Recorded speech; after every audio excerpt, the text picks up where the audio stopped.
الحمد لله رب العالمين، الصلاة والسلام على أشرف الأنبياء والمرسلين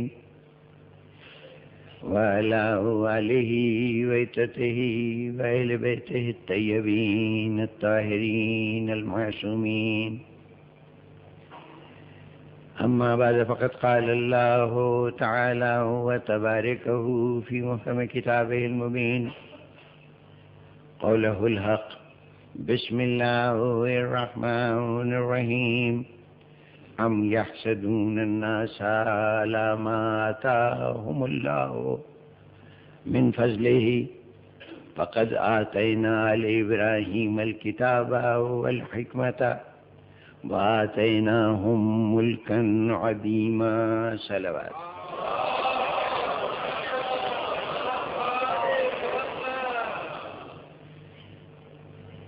سامعین گرامی،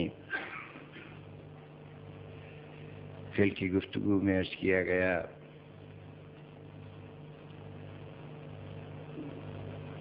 کہ از روح قرآن بھی یہ بات واضح ہے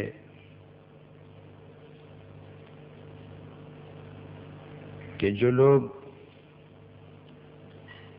اللہ کی عطاؤں پر حسد کا مظاہرہ کر رہے تھے، ان کے حسد کا اصل مرکز، ان کی عداوت کا اصل نشانہ پیغمبر خدا صلی اللہ علیہ وآلہ وسلم کی ذات گرامی تھی.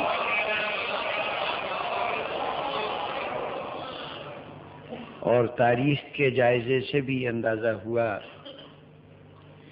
کہ ہر چند کے مخالفت، عداوت آل محمد کی ہوتی رہی، لیکن اس عداوت کا اصل سبب، اصل مرکز حضور ہی کی ذات گرامی تھی.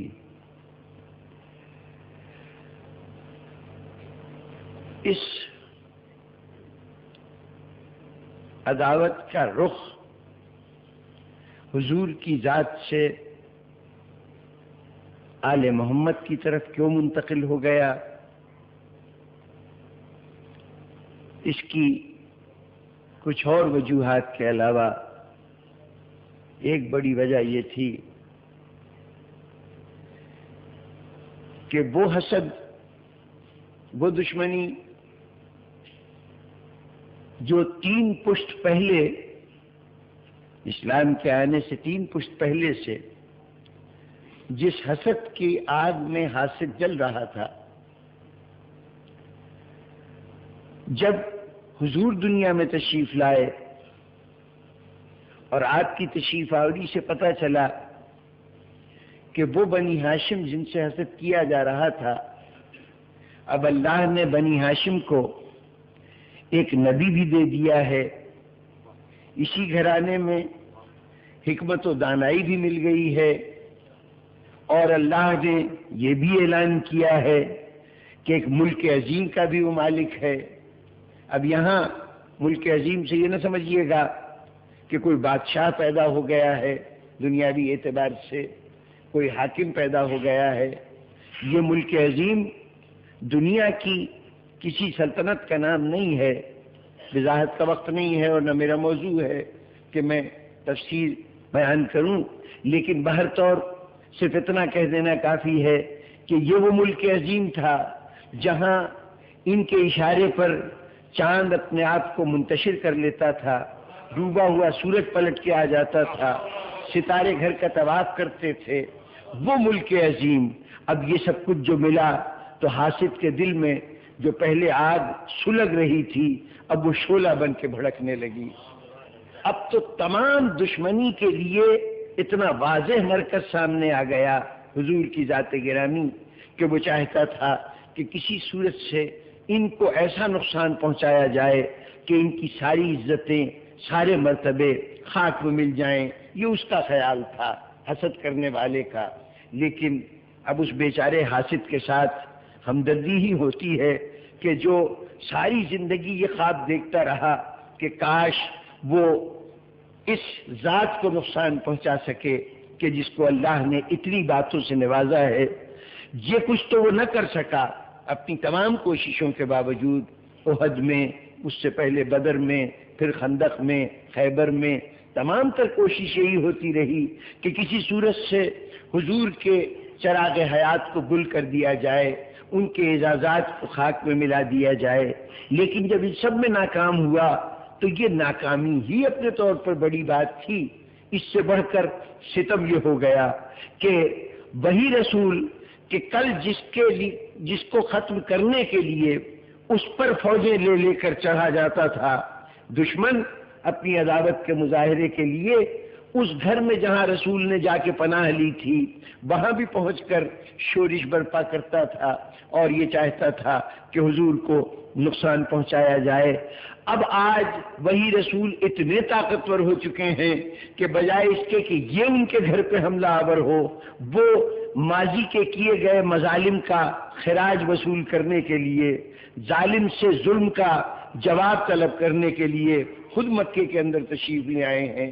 اور جب مکے میں رسول اپنی افواج کے ساتھ داخل ہوتے ہیں تو اب اس حاسد کی بے بسی کا اس سے بڑھ کے منظر اور کیا ہوگا کہ نہ معلوم کتنے خواب دیکھے تھے اسلام کو نقصان پہنچانے کے، بانی اسلام کی ذات کو ختم کرنے کے، اور آج وہی بانی اسلام مکے کے اندر تشریف لائے ہیں تو اب ان کے سامنے انتہائی بے بسی سے گردن جھکانے پہ مجبور ہے۔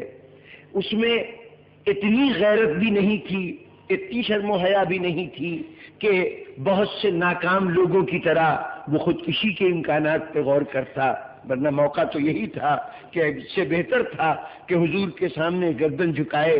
اس کے نقطہ نظر سے بہتر صورت یہی تھی کہ وہ موت کے گھاٹ اپنے آپ کو اتار لیتا۔ اور پھر اس زمانے میں ایسی بھی کوئی صورت نہیں تھی کہ کہیں خود کو غاروں میں چھپا لیتا یا آبادیوں میں گم کر دیتا۔ اس وقت مکے میں نہ تو غار ہوتے تھے کہ جس میں بڑے بلند و بانگ دعوے کرنے والے جب شکست سے دو چار ہوں تو وہاں جا کے پناہ لے لیں، وہاں پوشیدہ ہو جائیں، نہ کوئی ایسا بڑا شہر تھا کہ جس کی آبادیوں میں خود کو گم کر دیں۔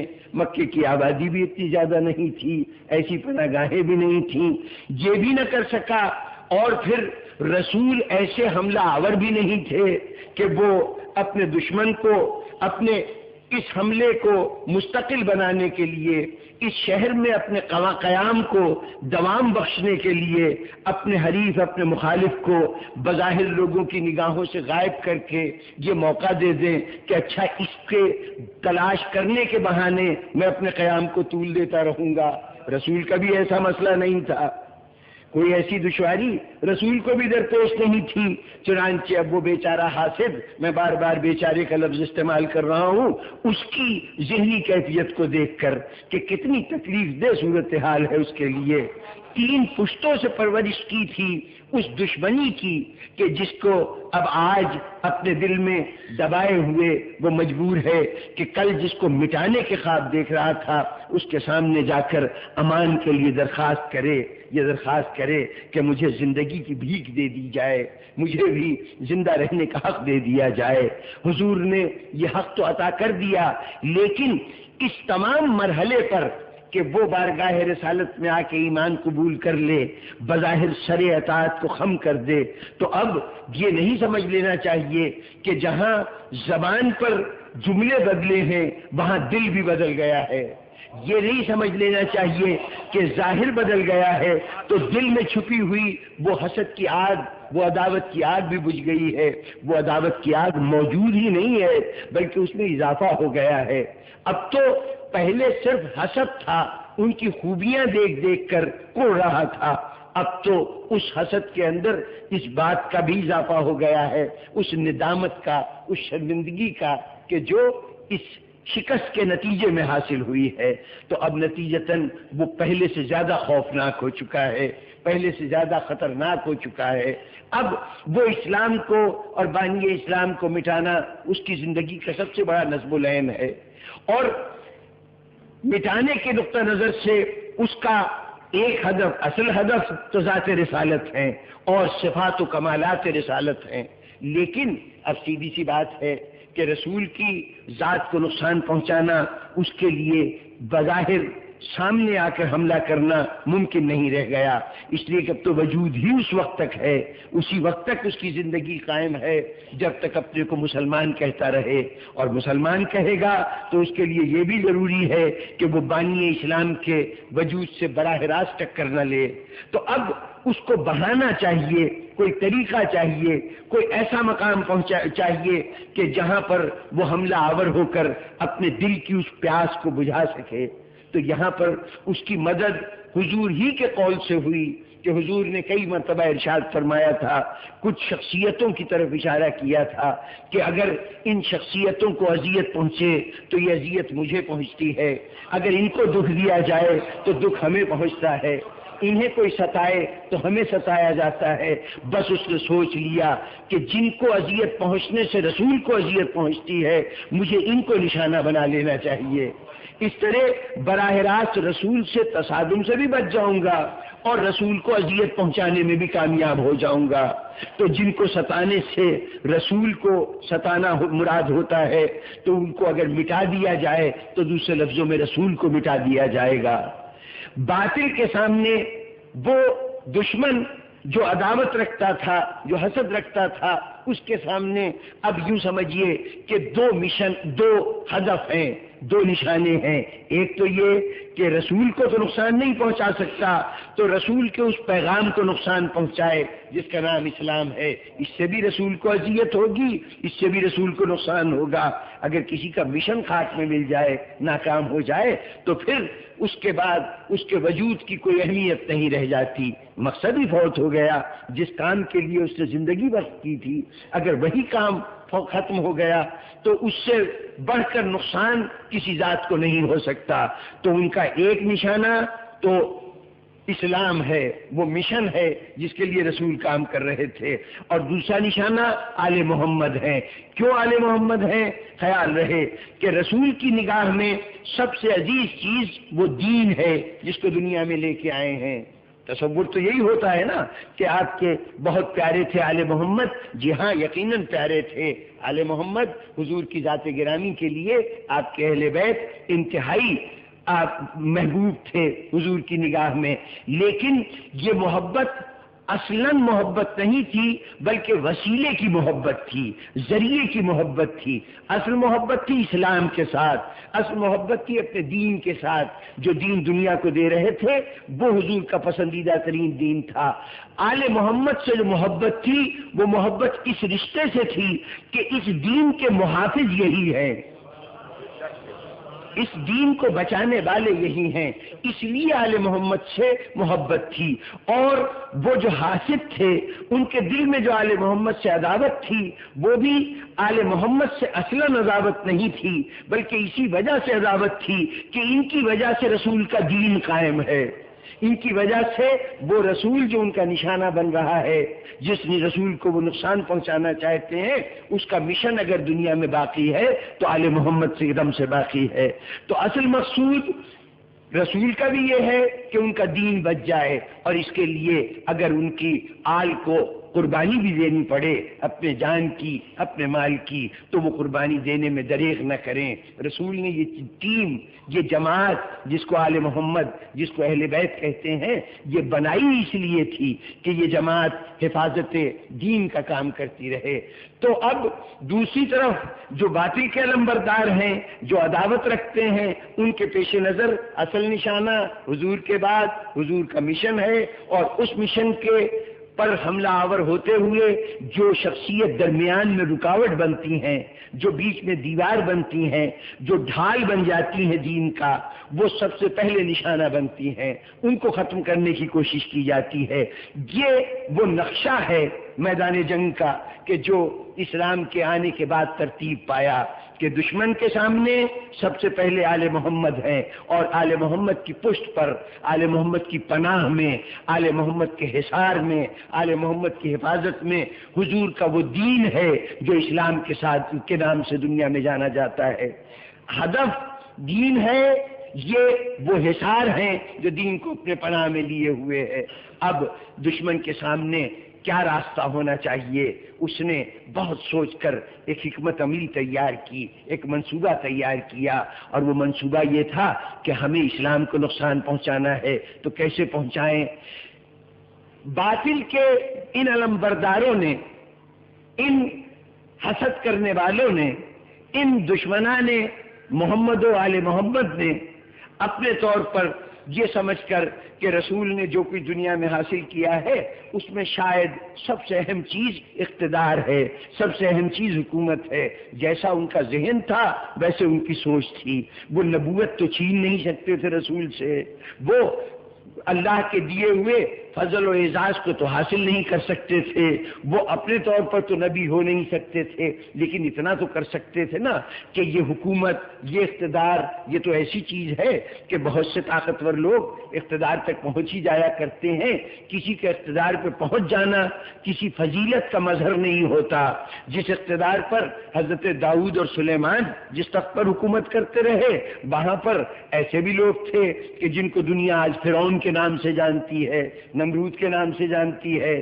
تو کسی شخصی فضیلت کی، کسی ذاتی خصوصیت کی ضرورت نہیں تھی حکومت تک پہنچنے کے لیے، بلکہ حکومت کے لیے جن صفات کی ضرورت تھی وہ بعض اوقات کبھی مکاری سے بھی حکومت مل جاتی ہے، کبھی عیاری سے بھی حکومت مل جاتی ہے، کبھی زبردستی سے بھی حکومت مل جاتی ہے، اور یہ سارے عوامل اس دشمن کے پاس بہت زیادہ تھے کہ جو اسلام کو مٹانا چاہتا تھا۔ اس پر تو کوئی پابندی نہیں تھی نا کہ وہ چالاکی نہ دکھائے، عیاری نہ دکھائے، مکاری نہ دکھائے، چنانچہ انہوں نے حکومت حاصل کر لی، اور جب حکومت حاصل کر لی تو سمجھے کہ اب تو اسلام ہمارے مٹھی میں آ گیا، جیسا چاہیں گے اسلام کو نقصان پہنچائیں گے۔ ایک طرف تو یہ کیا کہ آل محمد کو کونے میں دھکیل دیا کہ ملت اسلامیہ سے آل محمد کا کوئی تعلق نہ رہے، کوئی ربط نہ رہے، اور دوسری طرف اب سوچا کہ اسلام کو نشانہ بنائیں۔ کیسے نشانہ بنائیں؟ مسلمان بھی ہیں، مسلمان ہونے کی وجہ سے صاحب اقتدار بھی ہیں، تو اب اسلام کو کیسے نقصان پہنچایا جائے؟ تو اس کے لیے ایک بڑی اچھوتی ترکیب نکالی گئی، اور وہ اچھوتی ترکیب یہ تھی کہ ہاتھ میں پکڑی تلوار، اور اس تلوار کے ذریعے سے مختلف علاقوں پر حملہ آور ہوتے رہے، مختلف قوموں کو اپنے سامنے گھٹنے ٹیکنے پر مجبور کرتے رہے۔ اس میں اسلام کا کیا نقصان ہوا؟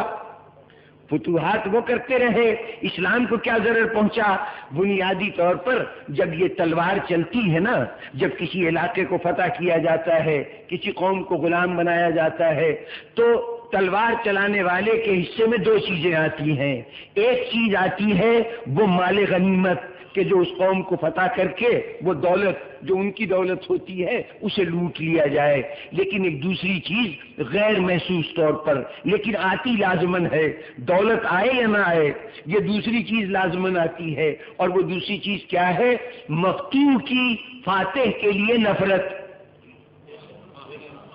جہاں کہیں تلوار چلتی ہے تو اس کا ایک لازمی نتیجہ یہ ہوتا ہے، جب کسی کی گردن کو تلوار کے ذریعے سے جھکایا جائے، کسی کو اپنے سامنے سجدہ ریز ہونے پہ مجبور کیا جائے، تو اس کا لازمی نتیجہ یہ ہوگا کہ گردنیں جھک جائیں گی، لیکن دل نفرتوں سے پہلے سے زیادہ بھڑک اٹھیں گے، متنفر ہو جائیں گے۔ آج تک تلوار کے ذریعے سے حاصل ہونے والی فتح دلوں کو نہیں جیت سکی۔ آج تک تلوار سے زیر کی جانے والی قوم اپنے فاتح کے سامنے چاہے کتنی ہی اطاعت کا مظاہرہ کریں، کتنی ہی خدمت کرتی رہیں، کتنی ہی ان کی حکم کی تعمیل کرتے رہیں، لیکن اس کے باوجود ان کے دل نفرتوں سے بھرے ہوئے ہوتے ہیں۔ دنیا میں کبھی بھی تلوار محبت جنم نہیں دے سکی، تلوار سے سوائے نفرت کے اور کچھ نہیں پیدا ہوتا۔ تو اب وہ تلوار کہ جو میدان میں لے کے جائی جائے وہ یہ دونوں چیزیں حاصل کرے گی، تو ان دونوں چیزوں میں تقسیم رکھی گئی۔ کیا کیا گیا کہ اس تلوار کے ساتھ ساتھ اسلام کو بھی نتھی کر دیا گیا۔ جو تلوار لے کے جا رہا ہے نیت تو یہ ہے کہ وہ دولت کی حصے دار ہو جائے، دوسری قوم کے سرمایہ کو اپنی ملکیت بنا لے، اپنے خالی پیٹ کو بھرنے کے وسائل حاصل کر لے، اس لیے تلوار لے کے نکلا ہے۔ لیکن اب وہ جو نفرت آئے گی اس کا بندوبست کیا کیا جائے؟ اس کے لیے کیا اہتمام کیا جائے؟ انہوں نے ترکیب یہ نکالی کہ تلوار کے ساتھ اسلام کو نتھی کر دو، جہاں تلوار لے کے جاؤ کہو یہ اسلام پھیلانے کے لیے لائے ہیں، تمہیں اسلام سے متعارف کرنے کے لیے آئے ہیں۔ نتیجہ کیا ہوگا؟ نتیجہ یہ ہوگا کہ وہ جو دو لازمی نتیجے ہیں وہ تو پیدا ہوں گے، دولت بھی ملے گی، نفرت بھی ملے گی۔ لیکن اگر تلوار کے ساتھ اسلام ہوا تو فائدہ یہ ہوگا کہ دولت ہم لے جائیں گے، نفرت اسلام کے حصے میں آ جائے گی۔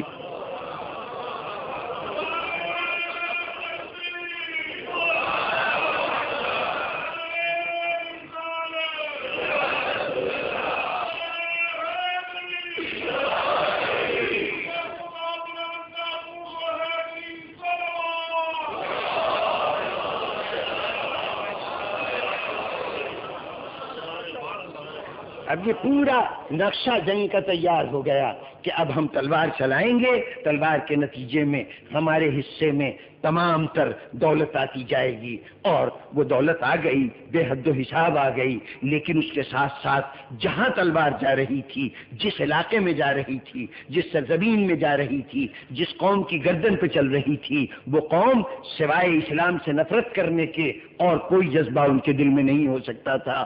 اگر وہ کلمہ پڑھ بھی لیتے تھے، اسلام قبول بھی کر لیتے تھے، تو ان کے دل میں نفرتوں کے الاؤ بھڑک رہے ہوتے تھے۔ اور اگر کہیں کسی کو اپنی ثقافت پہ ناز ہو، اپنی تہذیب و تمدن پہ فخر ہو، جسے اپنے یہاں علم و دانش پہ ناز ہو، اس پر حملہ آور ہونے والے، ان کی آزادی کو چھیننے والے ایسے لوگ ہوں جو تہذیب و تمدن میں بہت پیچھے ہوں، جو ان کا کسی اعتبار سے بھی ہم پلہ نہ ہو، تو ذرا سوچئے کہ جب مہذب قوموں کو غیر مہذب قوموں کے ہاتھوں سے اپنی آزادی گنوانی پڑے تو مہذب قوموں کا رد و عمل کتنا شدید ہوگا۔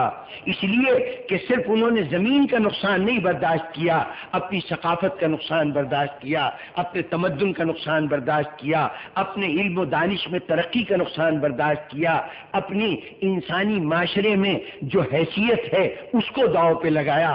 اتنا سب کچھ قربان کرنے والے بھلا ان تلواروں کے ساتھ محبت کر سکتے تھے جو ان کے اوپر حملہ آور ہوئی تھیں؟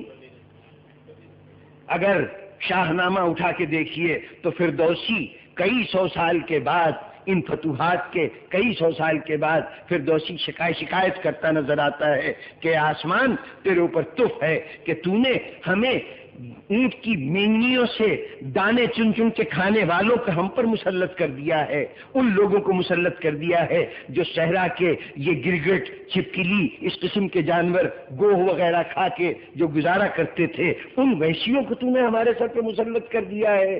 یہ سوچ لیجئے کہ کئی سو سال کے بعد اگر عجم کا ایک شاعر یہ شکوہ کرتا نظر آ رہا ہے تو وہ قومیں کہ جو اس وقت براہ راست اس تلوار سے متاثر ہو رہی تھیں، ان کے دل میں کتنی نفرتیں بھڑک رہی ہوں گی، کتنی نفرتیں ہو رہی ہوں گی۔ اب اگر یہ عجیب و غریب بات نظر آئے کہ دنیا میں ایک طرف تلوار کی فتوحات نظر آ رہی ہوں اور اس کے نتیجے میں منطقی طور پر، عقلی طور پر نفرت پیدا ہونی چاہیے، آج ہمیں یہ دکھائی دے کہ جو علاقے کل تلوار سے فتح ہوئے تھے وہی آج اسلام کی پناہ گاہ بنے ہوئے ہیں، وہی اسلام کی حفاظت کے لیے وقف ہیں، تو یہ حیرت انگیز تبدیلی کیسے ہو گئی؟ تلوار تو ہمیشہ نفرتیں جنم کر دیتی ہے، عداوتیں تخلیق کرتی ہے، تو وہ جو دشمن اسلام نے تلوار چلائی تھی اس کے نتیجے میں تو اسلام بھی نفرتوں کا مرکز ہونا چاہیے تھا۔ وہ چیز جو تلوار کے ساتھ گئی تھی اس سے تو نفرت ہونی چاہیے تھی، لیکن ہم دیکھتے ہیں کہ وہی سرزمین کہ جہاں پر نفرتوں کے چراغ کے بیج بوئے گئے تھے تلوار کے ہل کے ذریعے سے، جس سے کاشت کی گئی تھی نفرتوں کی کھیتی، وہاں پر آج اسلام کے لیے محبت ہی محبت ہے، اسلام کی سربلندی کے لیے کوشش ہی کوشش ہے۔ یہ اتنا بڑا انقلاب کیسے آ گیا؟ یہ تاریخ کا پہیہ الٹا کیسے چلنے لگا؟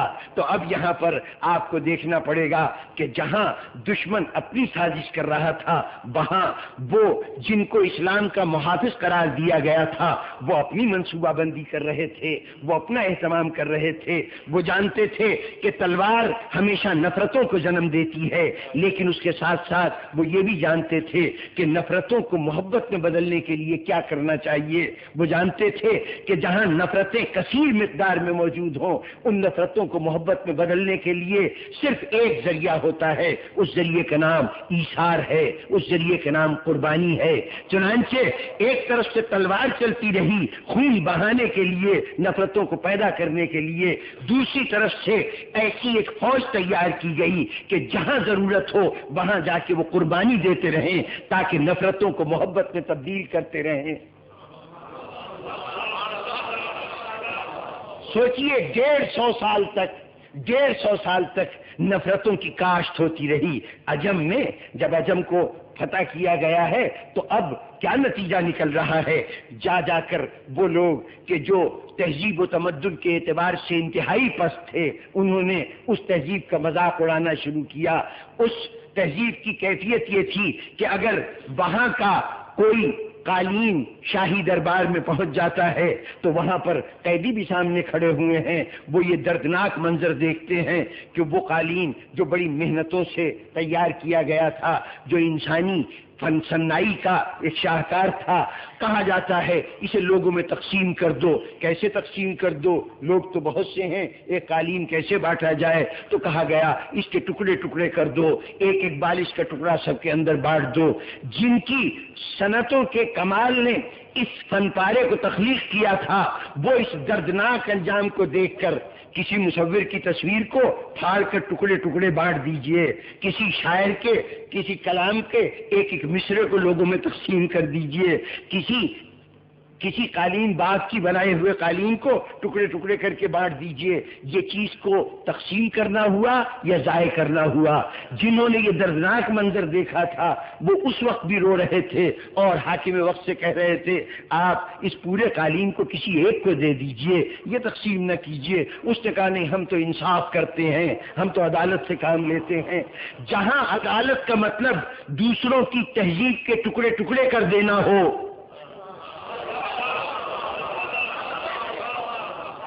جہاں انصاف کے نام پر تہذیب کی دھجیاں بکھیر دی جائیں، وہ سمجھتے ہیں کہ دلوں کو جیتیں گے، وہ تو کبھی بھی ان اقوام کے سامنے کبھی بھی جا کر یہ کہیں کہ محبت ہمیں دے دو تو ان کو ہرگز وہ محبت میں شریک نہیں کریں گے۔ ایسے موقع پر 150 سال تک مسلسل یہ طریقہ ہوتا رہا کہ وحشی لوگ مہذب لوگوں کو دباتے رہے، کچلتے رہے، ان پر ظلم و ستم کرتے رہے، ان کے تہذیب و تمدن کو دنیا کے سامنے مذاق خیز بنا کے پیش کرتے رہے، ان کے عزتوں کو ہاتھ میں ملاتے رہے۔ وہ جو ان کے شاہی دربار کے افراد تھے جن کو اب تک شاہی عظمتیں حاصل تھیں، انہیں بازار میں غلام اور کنیز بنا کے بیچا جانے لگا۔ اس وقت ایک آواز مدینے کے اندر بھی اٹھی تھی کہ دیکھو جو باعزت لوگ ہوتے ہیں انہیں تم کنیزوں غلاموں کی صف میں نہیں رکھتے۔ جو وہاں شہزادیاں تھیں وہ نبی زادیوں کی ازواج بنیں گی۔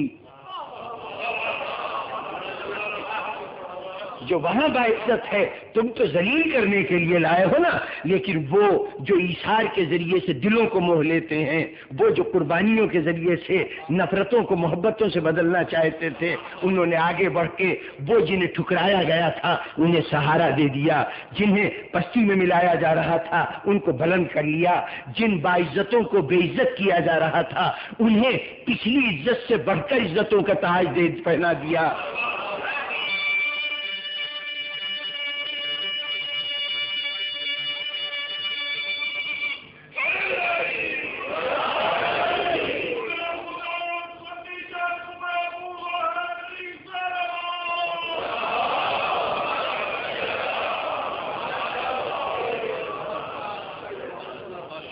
اب جناب والا خصوصی حوالے سے گفتگو کرنا چاہتا ہوں، صرف ایک پہلو کو گوش گزار کرنا چاہتا ہوں کہ اب جب صورتحال یہ ہو گئی کہ اس طرح سے نفرتیں عام کر دی گئیں، اور یہ ایک دن کی بات نہیں، 2 دن کی بات نہیں، شروع اسلام کا زمانہ ہے، یعنی حضور دنیا سے تشریف لے جا چکے ہیں، مشکل سے ابھی حضور کو دنیا سے گئے ہوئے 10-12 سال ہوئے ہیں کہ اس دوران میں عجم کی فتوحات شروع ہو گئیں، یعنی دوسرے لفظوں میں نفرتوں کی کاشت شروع ہو گئی، نفرتوں کا بیج بویا جانے لگا، اور سن 199 ہجری تک یہ عمل مسلسل جاری رہا کہ اگر کوئی سرزمین عجم میں عرب سے کوئی فرد جاتا ہے تو حاکم بن کے جاتا ہے۔ بالکل وہی رویہ ہے جیسے بر صغیر کے لوگوں نے کسی زمانے میں دیکھا ہے کہ اگر انگلستان سے کوئی آ رہا ہے تو وائسرائے بن کے آ رہا ہے، گورنر جنرل بن کے آ رہا ہے۔ بس یہاں سے بھی گورنر جنرل جا رہے ہیں، وائسرائے جا رہے ہیں، جو جا کے وہاں پہ حکومت کر رہے ہیں، اپنے تخت کو ان کے سروں کی بنیادوں کے اوپر مضبوط کر رہے ہیں۔ گویا دوسرے لفظوں میں وہ نفرتوں کی عمارت پر بیٹھ کر ان پر حکومت کرنا چاہتے ہیں۔ یہ سلسلہ 199 ہجری تک جاری رہا، یعنی کم از کم 150 سال تک، جس کے اندر کم از کم 6 پشتیں دنیا انسانی نسل کی گزر جاتی ہیں۔ تقریباً 25 سال درکار ہیں ایک نسل کے بعد دوسری نسل کے آنے کے لیے، تو اس اعتبار سے 150 سال میں کم از کم 6 پشتیں دنیا میں گزر گئی ہیں۔ سرزمین عجم کی 6 پشتوں نے نفرتوں کے سائے میں آنکھ کھولی ہے۔ ان کے دل میں اسلام نفرت کی علامت ہے، اسلام اس چیز کی علامت ہے جس نے ان کی عزتوں کو ذلت میں بدل دیا ہے، ان کی عظمتوں کو خاک میں ملا دیا ہے۔ ان کے لیے اسلام ایک گالی کی حیثیت رکھتا ہے۔ 150 سال تک اسلام کے لیے نفرت رکھنے والے دلوں کو اب اسلام کی طرف راغب کرنا ہے، اب اسلام کی طرف راغب کرنا ہے۔ تو اب تک وہ حسد رکھنے والوں کے لشکر اپنا کام دکھا رہے تھے، اب باری آئی قربانی دینے والوں کو اپنا لشکر بھیجنے کی۔ یہاں کے لشکر کوئی بڑے دھوم کے ساتھ، بڑے جوش و خروش کے ساتھ نہیں جاتا، ان کا لشکر تو بہت محدود، صرف ایک فرد واحد اسے میدان میں بھیجا گیا، اس علی بن ابی طالب کی فوج کا ایک سپاہی میدان میں بھیجا گیا، جاؤ تمہیں یہ علاقہ فتح کرنا ہے، یہ علاقہ زمین کا علاقہ نہیں ہے، تمہیں 150 سال کی نفرتوں کو دور کر کے اس کی جگہ محبتوں کے، عقیدتوں کے پودے کی کاشت کرنی ہے، پچھلی فصل کی تباہی بھی کرنی ہے، نئی فصل کی بنیاد بھی رکھنی ہے۔ وہ ایک سپاہی نکلا ہے اور کوئی 10 سال نہیں، 20 سال نہیں، 100-150 سال نہیں، فقط 2.5 سال کی مدت ہے اس کے پاس، کل 2.5 سال کی مدت ہے۔ علی کا ایک بیٹا، علی ہی کا نام رکھنے والا، سرزمین ایران میں پہنچا۔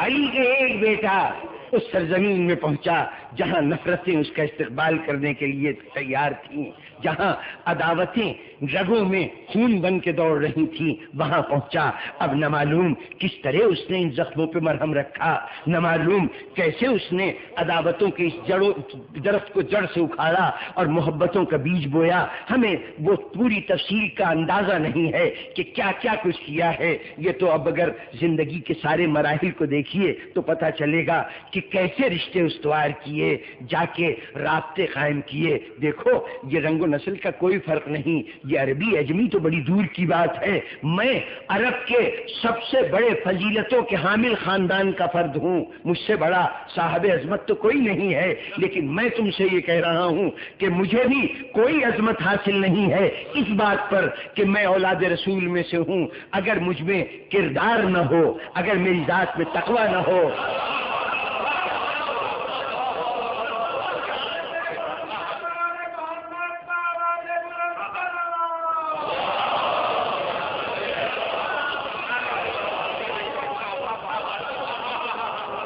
ذرا تصور کیجئے کہ وہ جن کو یہ بتایا جا رہا ہے ہم بالا تر لوگ ہیں، ہم تم سے عظیم لوگ ہیں، کردار میں کوئی پہلو قابل تعریف نہیں ہے، لیکن تلوار کے دو زور پر دعویٰ کیا جا رہا ہے کہ ہم تم سے بالا تر ہیں، تم سے عظیم تر ہیں۔ وہاں پر اس فاتح قوم کا ایک فرد، اور فاتح قوم کا فرد بھی وہ فرد کہ جو اولاد رسول ہونے کے ناطے سے اس وقت کائنات کی افضل ترین ہستی ہو، نسب کے اعتبار سے اس سے بہتر نسب کسی اور کا نہ ہو، وہ یہ کہہ رہا ہے مجھے تم پر کوئی فضیلت اپنے نسب کے اعتبار سے حاصل نہیں ہے، جب تک مجھ میں تقویٰ نہ ہو اس وقت تک ایک غلام حبشی جو مجھ سے زیادہ متقی ہو، مجھ سے زیادہ تقویٰ کا مقام رکھتا ہو، وہ مجھ سے افضل ہے۔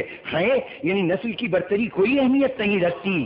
پہلی مرتبہ یہ پیغام سنا، پھر اس کے بعد یہ عجیب منظر دیکھا، یہ تو اس نے نہ تو اپنے بادشاہوں میں یہ طرز عمل دیکھا تھا، نہ فاتحین میں یہ طرز عمل دیکھا تھا کہ اگر دسترخوان بچھے تو اپنے زمانے کا ولی عہد ہے، صاحب تخت و تاج بھی سمجھا جاتا ہے، اس کے باوجود کیفیت یہ ہے کہ غلاموں کو بلا لو وہ بھی کھانے میں میرے ساتھ شامل ہوں، خادموں کو بلا لو وہ بھی شامل حال ہوں، اجنبی لوگوں کو بلا لو، جو صاحبان تکلف تھے، جو تمتراخ کے عادی تھے، جو شان و شوکت کے عادی تھے، وہ اس دسترخوان پہ بیٹھتے ہوئے الجھتے تھے کہ ہم خادموں کے ساتھ کھائیں گے، ہم اپنے ملازموں کے ساتھ کھائیں گے۔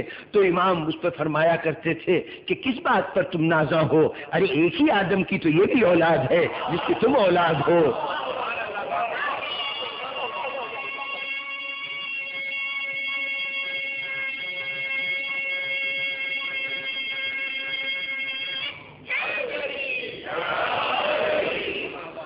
اور جناب والا اس امام نے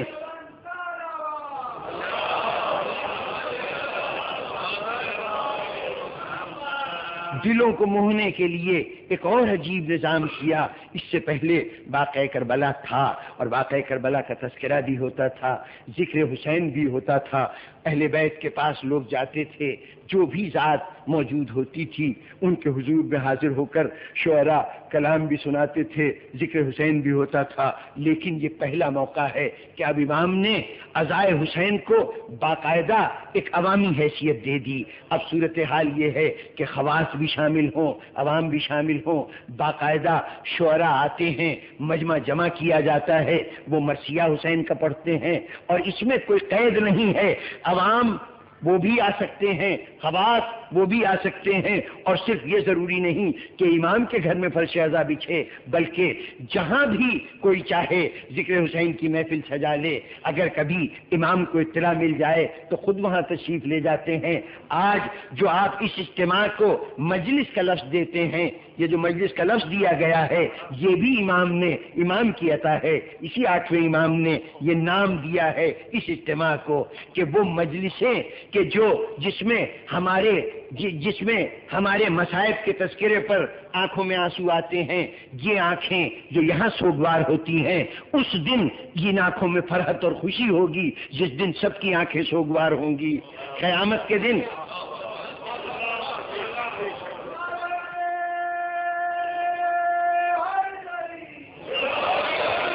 عزاداری کے پورے نظام کا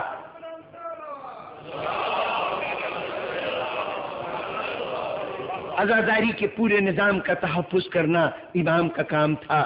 یہ آج عزاداری جو دنیا میں قائم ہے یہ امام کی خصوصی سنت ہے کہ آپ نے اس کی تفصیلی شکل کو ترتیب دی ہے۔ یہ کیوں ہو رہا ہے؟ اس لیے ہو رہا ہے کہ وہ جو 150 سال سے وہ قوم جو ظلم کا نشانہ بنتی رہی ہے، مصائب برداشت کرتی رہی ہے، حملہ آوروں کے ہاتھوں زخم پہ زخم اٹھاتی رہی ہے، ان کے سامنے کہا جا رہا ہے آؤ دیکھو تم زخمی نہیں ہو، ہم بھی زخمی ہیں، تم مصیبت کا سامنا نہیں کر رہے، ہم نے بھی مصیبتیں اٹھائی ہیں، تم ظلم کا سامنا نہیں کر رہے، ہم نے بھی ظلم برداشت کیے ہیں۔ جب اپنے آپ کو مظلومیت میں شریک پاتے ہیں، جب وہاں کے لوگ یہ دیکھتے ہیں کہ جو مصیبتیں ہم پر پڑی ہیں اس سے کہیں بڑھ کر مصیبتیں تو یہ اٹھا چکے ہیں، تو ان کو اب حملہ آوروں سے کوئی رغبت نہیں ہوتی، ان سے اپنائیت کا احساس ہونے لگتا ہے۔ یہ بڑا فطری عمل ہے کہ جب میں دیکھتا ہوں کہ کوئی میری مصیبت میں حصے دار ہے، میری مصیبت کا شریک ہے، میرے جیسے مصائب کا اس نے سامنا کیا ہے، تو پھر اس سے اپنائیت پیدا ہونے لگتی ہے۔ یہاں پر آل محمد نے بتایا کہ جن ہاتھوں سے تم نے اذیت اٹھائی ہے ان ہاتھوں سے تو ہم اتنی اذیتیں اٹھا چکے ہیں کہ تم اس کا احاطہ بھی نہیں کر سکتے، تصور بھی نہیں کر سکتے۔ اب ظالم ایک ہے، ظلم کرنے والا ایک تھا، وہی آل محمد پہ ظلم کر رہا تھا اور وہی ان غیر ملکی لوگوں پر ظلم و ستم کر رہا تھا۔ اب نتیجہ یہ ہوا کہ مظلوم مظلوم سے مل گئے، مظلوم مظلوم سے مل گئے۔ اب اس مظلوم کے ساتھ اسلام بھی تھا، اس مظلوم کے ساتھ اسلام بھی تھا، تو مظلوم مظلوم کا الحاق نہیں ہوا بلکہ عجم کا اسلام کے ساتھ الحاق ہو گیا۔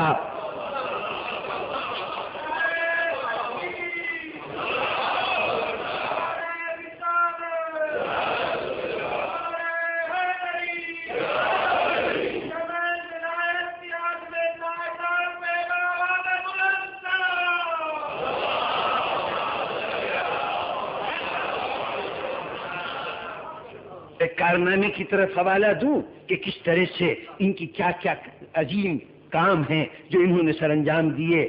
جب روانہ ہوئے ہیں ایران کی طرف، وہاں کی ولی عہدی کے لیے بلایا جا رہا ہے تو لاؤ لشکر کے ساتھ جا رہے ہیں، تو جب گزرتے جا رہے ہیں تو شہروں میں اعلان ہو رہا ہے کہ فرزند رسول گزر رہے ہیں۔ ہوتے ہوتے نیشا پور کی بستی قریب آئی، نیشا پور میں داخل ہونے لگے تو پورا شہر ٹوٹ پڑا، اس لیے کہ اس نے آج تک اولاد رسول کا نام تو سنا ہے لیکن زیارت کا شرف حاصل نہیں ہوا۔ شوق زیارت میں ہجوم ہے کہ ٹوٹا پڑ رہا ہے۔ ہزاروں افراد کا مجمع تھا جو استقبال کے لیے جمع تھا۔ دور سے سواری آتی نظر آئی، لوگوں نے استقبال کیا، درود پڑھ پڑھ کر صدائے درود میں امام کی سواری قریب آئی۔ چاروں طرف ہماری کے اوپر پردے پڑے ہوئے تھے۔ جب ہماری درمیان میں پہنچ گئی، اونٹ درمیان میں پہنچ گیا، لوگوں نے درخواست کی کہ مولا زیارت کرائی جائے۔ داہنی طرف کا پردہ اٹھا، سارا ہجوم ٹوٹ کے ادھر آ گیا۔ بائیں طرف کا پردہ اٹھا، سارا ہجوم ٹوٹ کر وہاں آ گیا۔ سامنے کا پردہ اٹھایا، اب ہر طرف صدائے گریہ بھی بلند ہے، صدائے درود بھی بلند ہے۔ اس مرحلے پر ایک مرتبہ حاکم شہر نے آگے بڑھ کر دست بستہ سوال کیا۔ میں صرف ایک پہلو کی طرف توجہ دلانا چاہتا ہوں۔ دست بستہ سوال کیا کہ آج ہمیں موقع مل رہا ہے کہ ہم رسول کا کلام ایک ایسے فرد کی زبان سے سنیں کہ جو رسول سے صرف عصمت کا ربط رکھتا ہے۔ حضور کی ذات سے بہت سے اقوال ہم تک پہنچے ہیں، بہت سے پیغام پہنچے ہیں، لیکن رسول کے بعد جس نے اس پیغام کو سنا تھا وہ غیر معصوم تھا، اس نے آگے جسے سنایا وہ غیر معصوم تھا، ہم تک غیر معصوم وسیلوں سے پہنچا۔ آج پہلی مرتبہ اتفاق ہو رہا ہے کہ چاہے درمیان میں 7 پشتے ہوں، 8 پشتے ہوں، لیکن ہم تک جو پیغام پہنچے گا، جس وسیلے سے گزر کے آئے گا، ہر وسیلہ معصوم ہوگا۔ اتنا سنہرا سلسلہ، اتنا سلسلہ الذہب کبھی تاریخ میں نظر نہیں آیا تھا۔ امام مخاطب ہوئے، اب جو مخاطب ہوئے تو تاریخ کہتی ہیں کہ 25,000 قلمدان، 25,000 افراد ایسے تھے کہ جو قلم دوات لے کے کھڑے ہوئے تھے۔ انہوں نے امام کے قول کو لکھنا شروع کیا، جو کچھ امام نے فرمایا اس کو لکھنا شروع کیا۔ میں یہاں پر ایک اہم بات کی طرف توجہ دلانا چاہتا ہوں۔ آج دنیا ہم سے سوال کرتی ہے کہ آپ کے اماموں نے کیا کیا؟ گوشہ نشین تھے، کبھی قید میں وقت گزارا، کبھی اگر قید نہ ملی تب بھی لوگوں سے ان کا ربط اتنا زیادہ نہیں تھا۔ انہوں نے دین کے لیے کیا کیا؟ ہم نے تو دیکھیے فتوحات کی، ہم نے تو علاقے فتح کیے، ہم نے تو اتنی زمین کو اپنی مملکت کے اندر شامل کیا، اتنی قوموں کو اپنے سامنے جھکنے پہ مجبور کیا۔ آپ کے اماموں نے کیا کیا ہے؟ آپ تو کہتے ہیں زمانے کے امام تھے۔ کیسے زمانے کے امام تھے؟ کیا کیا انہوں نے؟ تو میں جواب میں تفصیل کی بات موقع نہیں ہے، جواب میں صرف ایک بات کہنا چاہتا ہوں کہ جتنی چیزیں تم نے کی ہیں ہمیں اعتراف ہے، یقیناً تم نے فتوحات کی، یقیناً علاقے فتح کیے، یقیناً کئی قوموں کو زیر کیا، لیکن یہ سوچ لو کہ جو ہمارے امام ہیں وہ صاحب تخت و تاج نہیں ہیں، وہ حکمران نہیں ہیں، وہ کیا ہیں؟ اپنی ساخت کے اعتبار سے، اپنی اصل کے اعتبار سے نائب رسول ہیں۔ ہمارے امام نائب رسول ہیں۔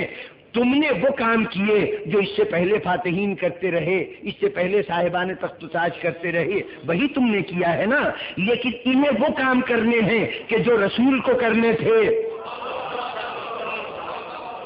یہ تو رسول کے جانشین ہے نا، ان کے ذمے ان فرائض کی ادائیگی ہے جن کا تعلق رسول کی ذات سے ہے۔ اور رسول کے فرائض کیا ہیں؟ رسول کے فرائض قرآن مجید نے بتائے ہیں کہ اس کا فریضہ ہے کہ یہ تلاوت کتاب آیات کر دے، آیات کو لوگوں تک پہنچا دے، یہ لوگوں کے نفوس کا تزکیہ کر دے، یہ انہیں کتاب و حکمت کی تعلیم دے دے۔ یہی 4 فرائض بتائے گئے ہیں نا۔ اگر اس میں حکومت کی فتح یا سلطنت میں وسعت کا فریضہ شامل نہیں ہے تو پھر اب تمہیں کسی نائب رسول سے یہ پوچھنے کا حق نہیں ہے کہ تم نے فتوحات کیوں نہیں کی۔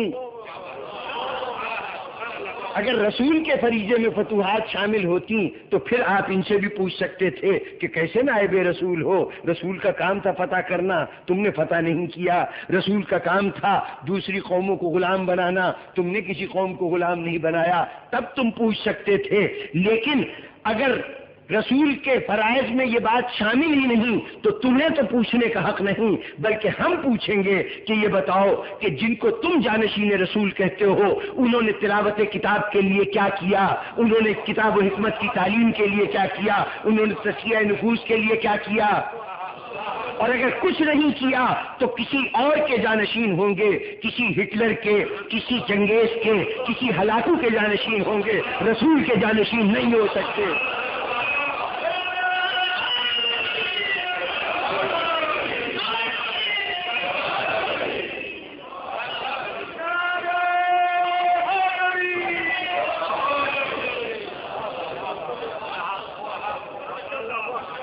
تو جناب والا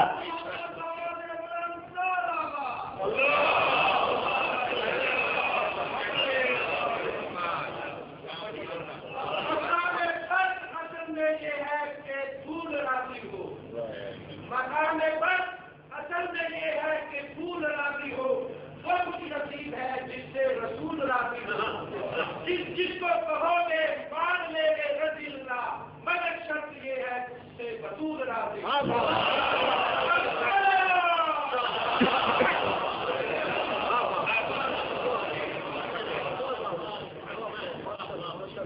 تو اب رسول کے فرائض کیا تھے؟ رسول کے فرائض تعلیم دینا تھے، کتاب کی تعلیم، حکمت کی تعلیم، نفوس کا تزکیہ، یہ سب فرائض رسالت تھے۔ اس میں بتاؤ کہ تم نے کیا کیا ہے۔ تم نہیں بتا سکتے تو اب ہم سے سنو کہ اب ان کا کام تعلیم دینا تھا، ان کا کام حکمت اور پیغام خدا کو لوگوں تک پہنچانا تھا، یہ بتانا تھا کہ مفہوم کتاب کیا ہے، قول خدا اور رسول لوگوں تک منتقل کرنا تھا، یہ ان کا کام تھا۔ اب ذرا دیکھو، یہ کام وہ ہے کہ جو رسالت کا کام تھا، رسول نے یہ کام شروع کیا، اپنے دور حیات میں شروع کیا، ایک جاہل معاشرے کو علم سے سرفراز کرنا شروع کیا، بہت علم دیا، بہت سے حقائق سے آگاہ کیا، بہت سی صداقتیں ان تک منتقل ہوئیں۔ اس کے باوجود معاشرہ علمی اعتبار سے صرف اتنی ترقی کر گیا کہ وہ دین کے احکامات تو سمجھنے لگا، دین کی باتیں تو جاننے لگا، لیکن جب رسول نے ان کی علمی ترقی کا امتحان لینے کے لیے ایک ان کے سامنے سوال رکھا کہ آؤ آج میں تمہیں اپنا ایک ایسا پیغام لکھا دوں، ایک ایسا پیغام تمہیں سنا دوں کہ جو قیامت تک تمہیں گمراہی سے محفوظ رکھے، تو اس ترقی یافتہ معاشرے میں بھی ایک قلم دوات نہ مل سکا۔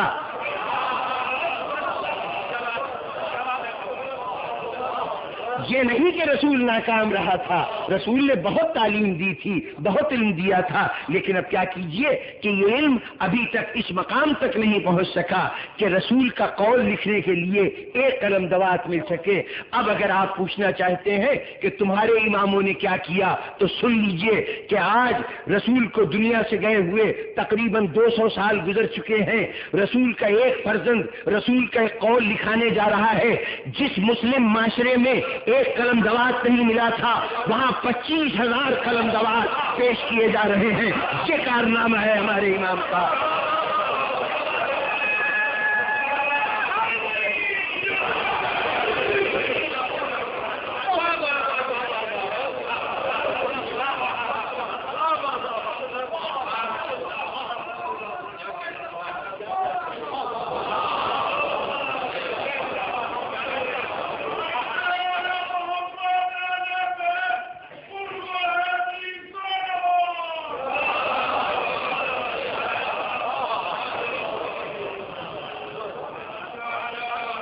بس جناب والا یہ کامرانیاں تھیں، یہ کامیابیاں تھیں. اللہ رے اعجاز کار کتنی حیرت انگیز شخصیتیں ہیں کہ کل 2.5 سال کا وقفہ ملے.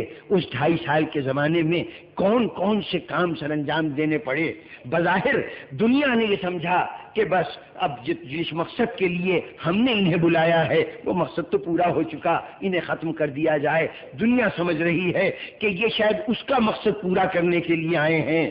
جس بادشاہ نے ولی عہد بنایا ہے وہ سمجھ رہا ہے کہ میرے سیاسی مقاصد کا حصول ان کے ولی عہد بننے سے تھا، وہ مقاصد حاصل ہو گئے، اب ان کی ضرورت نہیں ہے. لیکن یہ دوسرے انداز سے چیزوں کو دیکھ رہے ہیں. انہیں اس سے بحث نہیں کہ بادشاہ کا کوئی مقصد پورا ہوا ہے نہیں، وہ تو یہ دیکھ رہے ہیں کہ جس مشن کو وہ لے کے آئے تھے وہ مشن پورا ہو گیا کہ نہیں، جس علم کے چراغ کو روشن کرنے یہ آئے تھے وہ روشن ہوا کہ نہیں، جس محبت کے در پودے کو یہ کاشت کرنے آئے تھے وہ تناور درخت بنا کہ نہیں.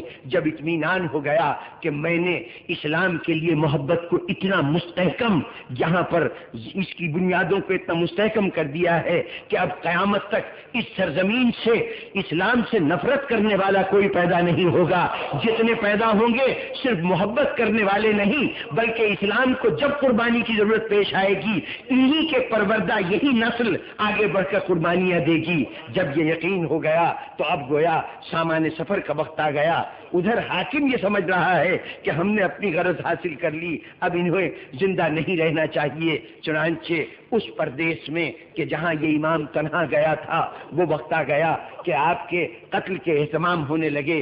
بادشاہ نے ایک دن بلایا اپنی محفل میں.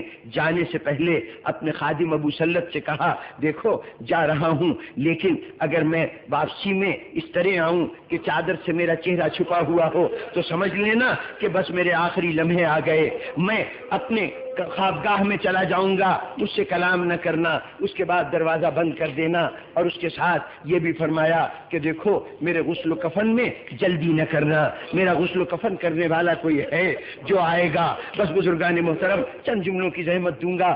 اہتمام یہ سب کچھ فرما کے امام روانہ ہو گئے. بادشاہ کے پاس پہنچے، انگور پیش کیے گئے. مولا یہ کھا لیجئے، آپ کے لیے خاص طور پہ منگائے ہیں. امام نے 2 دانے اٹھائے منہ میں رکھے. بادشاہ نے کہا اور تناول فرمائیے. امام نے کہا جس مقصد کے لیے تو کوشش کر رہا تھا وہ پورا ہو گیا، وہ پورا ہو گیا. یہ کہہ کے وہاں سے روانہ ہوئے. گھر واپس آئے، چہرے کے اوپر چادر پڑی ہوئی تھی. گئے حجرے میں، گئے جا کے بستر پہ لیٹ گئے. دروازہ بند کر دیا گیا. کچھ دیر کے بعد ابو سلط کو حجرے کے اندر سے گریہ کی آواز آئی. دروازہ گھبرا کے کھولا تو کیا دیکھا 9 سال کا ایک بچہ ہے جو کھڑا ہوا ہے. 9 سال کا بچہ ہے جو کھڑا ہوا ہے، آنکھوں سے آنسو جاری ہے. ابو سلط داخل ہوا. صاحبزادے آپ کون ہیں؟ کہا یہ میرا بابا ہے. کہا آپ کیسے اندر آئے؟ آپ کہاں تھے؟ کیسے آئے؟ کہا جس خدا نے مجھے بند دروازوں سے اندر پہنچا دیا ہے اسی نے مدینے سے یہاں پہنچا دیا ہے. میں اپنے بابا کی آخری رسوم کے لیے آیا ہوں. میں کہوں گا کہ یہ فرزند تو معجزے کے طور پر آ گیا، یہ فرزند تو معجزے کے طور پر آ گیا. لیکن بزرگان محترم ان کا آنا تو اس لیے ضروری تھا کہ معصوم کا جنازہ معصوم اٹھاتا ہے. معصوم کے آخری رسوم کی ادائیگی معصوم کی ذمہ داری ہے. غسل و کفن، دفن، یہ سب معصوم کی ذمہ داری ہے. اس لیے امام بصورت اعجاز تشریف لائے اپنے بابا کو غسل دینے کے لیے، اپنے بابا کو کفن پہنانے کے لیے. یہ امام تھے، انہوں نے یہ فاصلے طے کر لیے. لیکن مدینے میں امام کا فرزند ہی نہیں ایک بہن بھی رہتی تھی. آپ کے ساتھ میں امام کی ایک صاحبزادی نام فاطمہ تھا. اور بزرگان محترم یہ غالباً مدینے کی تمام فاطماؤں کی قسمت ایک ہی ہے. ہم نے یہ کیفیت دیکھی کہ مدینے کی فاطمہ کے اوپر کسی علی کا انتظار اس کا مقدر ہو چکا ہے. ایک فاطمہ کئی سال پہلے ایک علی کا انتظار کر رہی تھی. بھیا کتنے دن چلے ہو گئے، علی اکبر تم نے خط نہیں بھیجا. علی اکبر تم پلٹ کے نہیں آئے، لیکن علی اکبر نہیں آئے، اب ایک اور فاطمہ ہے، وہ ایک اور علی کا انتظار کر رہی ہے۔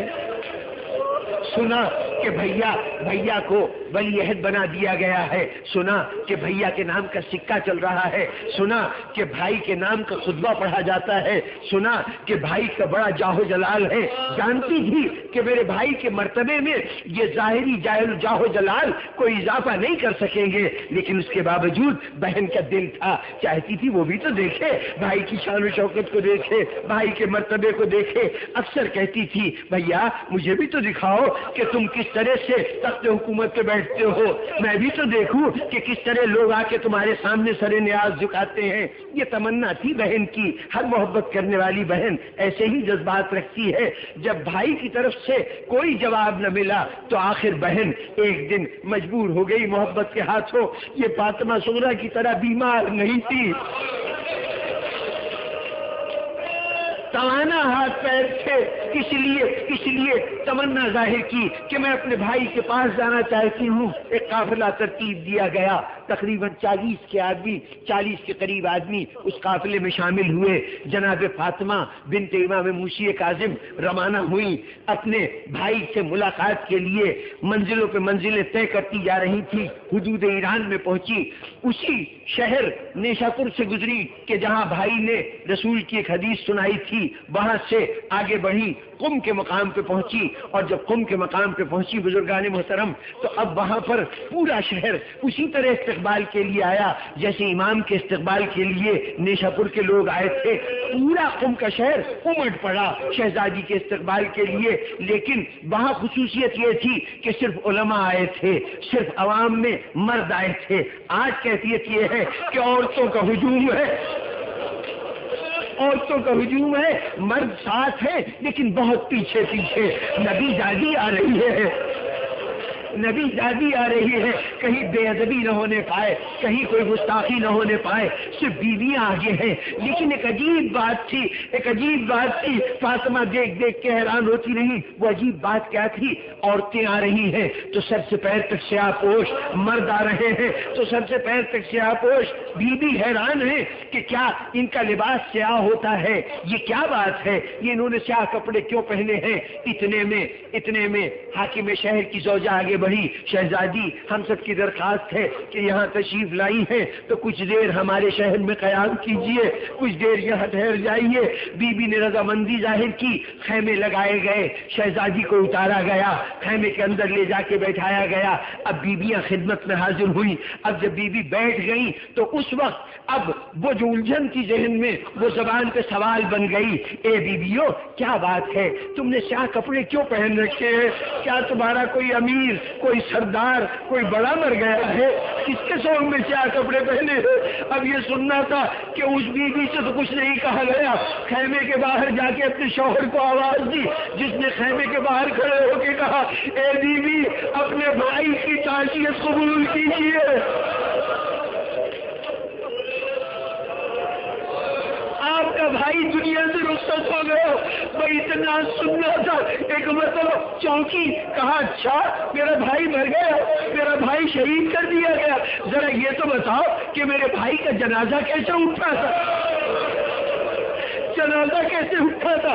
میں اتنا پوچھنا تھا کہ وہ حاکم شہر کہنے لگا، بی بی مرو کے لوگوں نے، توس کے لوگوں نے بڑے اہتمام سے جنازہ اٹھایا، بادشاہ وقت بھی ساتھ تھا، عمرہ بھی ساتھ تھے، عوام بھی ساتھ تھے، ہزاروں کا ہجوم تھا جو جنازے کو اٹھا کے لے گیا اور امام کو جا کے دفن کیا۔ یہ سب سنتی رہی، سن کے کہتی یہ بتاؤ کہ اس پورے مجمع میں کوئی اپنا بھی تھا؟ کوئی اپنا بھی تھا؟ لوگوں نے کہا کہ بیوی اور ہم تو نہیں جانتے، کوئی اپنا بظاہر نہیں تھا، یہ سننا تھا، بس اتنا کہا میرا بھائی غریب الوطن مارا گیا، اور یہ کہہ کے غش آ گئی۔ اس کے بعد اٹھتی تھی اور بار بار کہتی تھی، اے میرے غریب الغربا بھائی، اے میرے پردیسی بھائی، بار بار یہ کہتی تھی، حتیٰ کہ بمشکل 3 دن تک زندہ رہی، ان کی روح بھی قبض جری سے پرواز کر گئی۔